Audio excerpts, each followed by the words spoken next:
Hello, everyone, and welcome to this installment of Talk of the Town. I'm James Milan. We have, in a previous episode of Talk of the Town, had a chance to talk to Jenny Raitt, our town planning manager, about the various working groups that are meeting right now and working hard to implement certain parts of the master plan that Arlington is operating under. And we are lucky today to have two members of one of those groups, the Residential Study Working Group, here with us in the studio to give us an inside view of the work of the group, where they're at, where they're going, how much they've already done, and what's in front, etc. So I welcome into the studio, to my immediate right, Winnell Evans, who is a local television and commercial producer. And to my far right, Steve McKenna, an Arlington realtor that you may be familiar with already. He's a presence around town. I thank you both for joining us today. Thank you. It's a pleasure. So let's just start from the beginning. How did each of you get involved in this group? Were you approached? Did you offer your services? How did it come together? I offered my services. I had been involved with a citizen group that put forth some articles for last year's town meeting, and that was sort of my introduction to town politics and the real nuts and bolts of how you make changes. So when I heard that this group was being formed, I put my name in the hat. I thought it would be a really interesting experience, and it has been so far. About the same situation for me. I was involved when the town warrant articles last year were proposed, and based upon the information that I was given and then the opportunity to speak at town meeting, I was asked by the town manager to see if I'd be interested in this group, which I am very thrilled that I am a part of. And really, we're enjoying what we're doing right now, and I think we're going to make a good progress. That's great. So I know that the Residential Study Group is one of four that are currently operating. There's another one that's working on zoning recodification, just updating those bylaws, and we have a historic and cultural resources group, and then one that's dealing specifically with the Millbrook corridor. So want to make mention of those, although we're going to be concentrating on the Residential Study Group during this chat. So the two of you are obviously involved and got into it in the way you've described. Who are the other? You don't have to name each one, but broadly speaking, how many other members compose this group, and which different, we assume that there are different stakeholders and different voices that are represented by that membership. So if you could just describe that a little bit. Very much so. There are town employees, the town manager, the head of the Arlington Redevelopment Board, but and other town employees, but we also have a really good mix of citizens. We have developers, we have realtors, we have people with some pretty different backgrounds coming into this. We have a zoning attorney. So I think we have a good mix. Yeah, it's very well blended, and I think the most important thing is I think everybody is appreciative of what everyone's trying to bring to the table, and everyone cares about what the results are going to be. And do you have is one person kind of supervising the work of the group? How is that structured? Well, it seems that Jenny Raitt is handling everything as far as supervising, and she's really doing a fantastic job. We do have the building inspector, inspectional service, Michael Byrne, and his associate, Rick Valarelli, that are there as well. And as Winnell said, the town manager's there. But as a whole group, they let us sort of set the stage and do our talking and discussing, and open up our ideas of what we're trying to achieve. So it works out very well. I realize I've already gotten a little bit ahead of myself, and I should back up a little bit and just ask you, what is the aim of the group? What are you tasked with? And again, what's the goal at the end of this process? The group came about actually as the result of an article from the last town meeting, which recommended the formation of a group like this to make recommendations specifically on the impact of new development in established residential neighborhoods, based on concerns that had been expressed via the master plan and in the last town meeting. So that was the genesis of this group. And did you want to add Nope, anything, nope, Steve? Nope. Yeah, and I know from previous conversations on this series and other series that I've been had the privilege to moderate or host, I know that that is for many residents, a hot button issue in that it can affect their lives quite suddenly. Yes. I know that Jenny described that your group is wanting to figure out the best approaches going forward, not only for those who would seek perhaps to make significant renovations or even raise a house and build a new one or something like that, but also for those who live in the surrounding area who are impacted without getting any of the benefit, one assumes. Right. Do I have that right? Is that a large part You of do, what you're and it's interesting aiming because for? in construction, every action has a reaction, and you as a homeowner may be thrilled about what you're doing for a renovation, but it may have a cause and effect to your neighbor or your abutter, and we looked at it from different points of view as far as how are we affecting the homeowners versus affecting the builders, because that's always been a big concern that everyone's had, and we've talked about that at town meeting, that we want a good balanced approach to construction and, more importantly, to some of the safety issues that have arisen over the years with regards to that. But, you can't make everybody happy, and I think there's always two sides to every story. As a group, we're starting to understand that and relate to that, and it's opened up my eyes considerably after being in real estate for 30 years. I see a whole different side of it, but again, we want to make sure we protect everybody's property rights, and that means everybody, not only the person doing renovations, but the people who are being affected by it on all sides of the property that's being renovated. And how are you going about, finding out how the stuff you need to know in order to make the decisions or recommendations that you're going to be making? There are several ways, and I'll just mention one. We are looking at the kinds of special appeals that come in front of the Zoning Board of Appeals, which handles special permits, to see really what are the roadblocks for people, where are things working, what kinds of projects are being built, so that we can begin to kind of quantify what's going on and where. These are current projects before the ZBA, No, or we're, just we're going back looking, some we're, time? we're looking about 3 to 5 years back, just to see kind of what the history is and what's been going on over the past few years. So that's one approach we're taking. Yeah, and the other, we've done a couple of things. We've been out and we've done some site visits, looking at different construction sites, different renovations that homeowners have done. And then something that Winnell and I are deeply involved with part of the group is we've put together a survey that we're going to be sending out to a select group of people that have been affected by this, whether it's developers or homeowners and abutters, to really get their opinion, because we all agreed upon the fact that we can't be making decisions on people's lives unless we get some more facts. And that's something that will be going out very soon, and we're actually very excited about. I think that's going to give us a lot of direction and a lot of information that we need, and to hear from people how it's affecting them. How do you determine what sites to visit and who to send this survey to?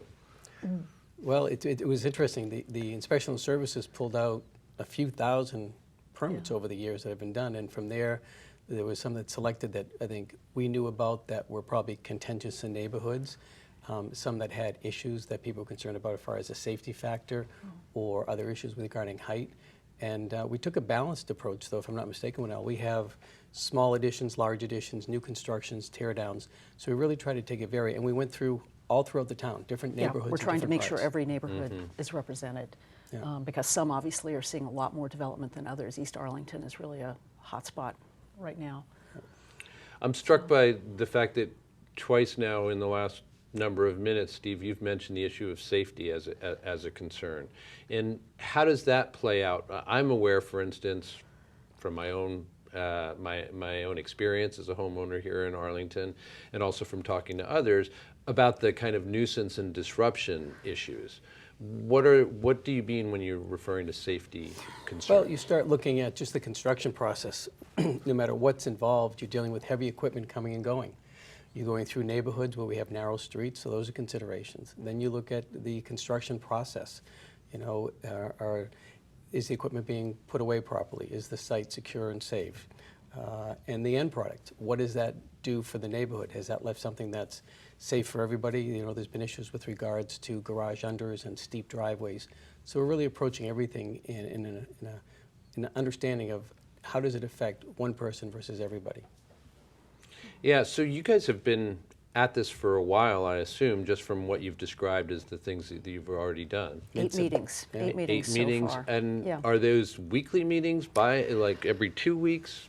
Imagine a room with about 14 or 15 people in it, all of whom have heavy commitments in other areas. So Right, that's so I would think that would take about 7 years or so that's to our, have 8 our meetings, biggest but- challenge sometimes is finding when we can meet. But no, we're maybe like a bi-weekly, roughly Pretty much, bi-weekly. Yeah. We're going to be quite a bit over the month of February because we're trying to get a lot of information together for the next town warrant articles. Yeah. And trying to put together some information that's going to be helpful for the ARB, the selectmen, and town meeting members. So have you been either told or do you have that sense that you have a hard deadline in terms of when you want to have your work, at least with this group at this time, wrapped up? Does that need to be by town meeting or anything like that, or is there not a there's specific certain timeline? criteria that we're trying to reach just to at least to give everybody some information, if I'm not mistaken, but we don't Yeah. have a hard set line. We realize that this is very important. Yeah. You know, the bylaws haven't been changed for well over 30 years. And I think lifestyles have changed where the housing has to change. But there are concerns that, well, we need to do that in a proper manner. So I don't think we can take this very quickly, and we're taking it very seriously and openly. As I said, you know, there's two sides to every story. We're starting to see that from both ends, and we're trying to make sure that we can satisfy everyone's needs and concerns. Yeah. We're also reporting to other groups, the Zoning Recodification Working Group and the Master Plan Implementation Committee. And the work of the Master Plan Implementation Committee in particular is going to go on for some years. This is a really extensive job, and I would think that depending on the interest and availability, that I could see this group going on for several years, perhaps. Lucky you. Well, you know, It's important work and it needs to be done right. It's obviously. We wanna also get it really done right. interesting. Yeah, and it's also really interesting. Well, you've mentioned also, you know, seeing things from both sides, and I'd like to ask you a little bit about that. I understand everybody's in the room. The conversations are civil and constructive, I have no doubt. But there are some intense interests at stake here, I would think. Are you finding any? Is it quite a challenge to try and address both sides of an issue, for instance, and find wherever the middle ground might be? I would say it has not been yet. I think the issues we're dealing with right now, there's been a wonderful degree of consensus on. I can anticipate that we're going to get to some issues that are going to become more contentious. But I think what's great is we've really laid a nice foundation. And as Steve has emphasized, everybody's really seeing everybody else's point of view. And I think that's going to help us work through things when we start getting into the more challenging topics. Yeah, I mean, again, I don't want to. I don't want to mess with the vision of a smooth working process right now, which again I'm sure is accurate.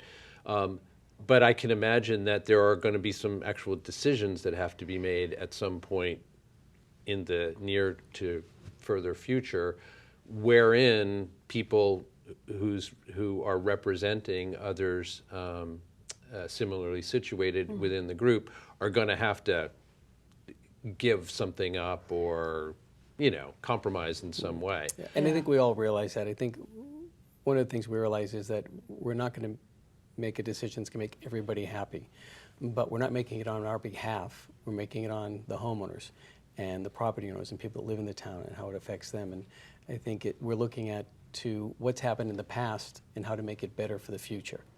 And, you know, it hasn't gotten heated at all. We have different opinions, but we all know where our goal is. And I think that's the critical part. We're going to try to get there in a fair, balanced way for everybody.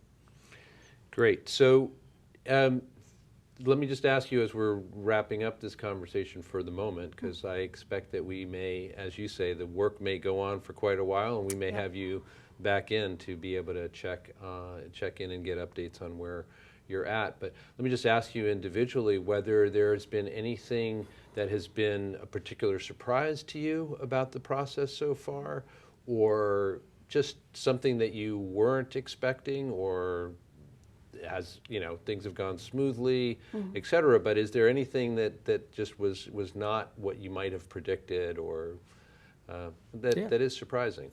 I'll tell you what's interesting for myself and a few of the other members is being in real estate for 30 years and dealing with construction, we never looked at it from notifying the neighbors. And that's one of the biggest things we got out of it, and from discussions that Winnell brought up, is communication is always the biggest key. And we're putting together a format now that hopefully will make everyone comfortable, because it must be difficult for a homeowner that they're in a house next door and all of a sudden they show up the next day and there's these trucks tearing down a house or putting an addition. So we're putting together a format that notifies everybody in advance of what the process is, what's going to be happening. We think communication might be the answer to a lot of the issues that we've been dealing with. I think that's what I found surprising, is I never thought about it from that aspect. So. I would agree with that, and I would say one of the most surprising things for me has actually been something very personal. I run and walk all over town, and I'm very visually oriented. And I had never really put the two things together, that your daily experience of where you live and what you see can be shaped by zoning. And so for me, that has been something that just really kind of clicked all of a sudden, and has really got me interested in all of this. Yeah, I'm very glad to hear you say that, because it mirrors an experience I've had myself over the last few years of having conversations with people all around town, and including lots of town officials, about things going on in town, and understanding where the planning department and zoning issues and things like that, which I think most people would just go right into snooze if they're thinking about, attending a zoning board of appeals hearing, or an ARB or something like that. And yet their lives are directly impacted by the decisions made around this. And what you guys are describing about this residential study working group, and where you're coming from in terms of holding on to that sense that the most important thing here is that the homeowner's interests be best accommodated within the balance of all the different competing interests, but nonetheless that you have that as your guiding principle. To me, that's been something I've noticed about Arlington's town governance generally, is that putting the interests and the needs and desires of the populace first is something that is not just lip service. It's not just lip service being paid to the idea, but that's happening in practice everywhere. So this seems to be another excellent example of that. And again, we're fully aware that we're looking at how everybody's lifestyles are changing and housing demands are making those changes have to occur. You have families coming in that are now staying here in town and they're growing, they need more space. You have families that are taking in a parent. And then you have some situations where the housing is just too big, and we've talked about that as well. But we're looking at it from, I think, the whole scope of the town, what's best for everybody, and I think what will work for the town for the future. All right. Well, I want to, on behalf of your fellow town residents, I want to thank you for giving your time to this kind of work. It's absolutely vital to our quality of life, and we appreciate it. I appreciate your coming in and taking the time to talk to us today, and as I said, don't be surprised if we call on you again to find out what's going on. I don't think we're going anywhere, right? No, no, and it would be terrific to keep you updated. Great. So thanks for the forum. Thank you both. Thank you. So on behalf of Steve McKenna and Winnell Evans, I am James Milan. We thank you very much for joining us for this edition of Talk of the Town. Hope you got something out of it. We'll see you next time.